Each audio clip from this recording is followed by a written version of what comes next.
Foru Aldundiaren berriek programaren garrantzia azpimarratzea tokatzen zain diri.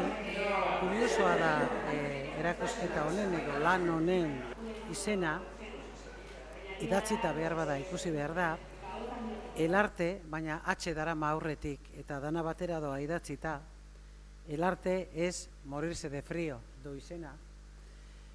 Beraz, artea hotze eziltzea da, eta izostea hotze eziltzea da. Esaldi biak balio dezakete, baina hori berak aurkeztuko duztu, ezta? Nik artista bera hementxe daukagularik gitxi esango dut, bakarrik ardatz nagusia ikusentzunezko batala, hortxe biztan daukaguna eta martxan ipini duguna.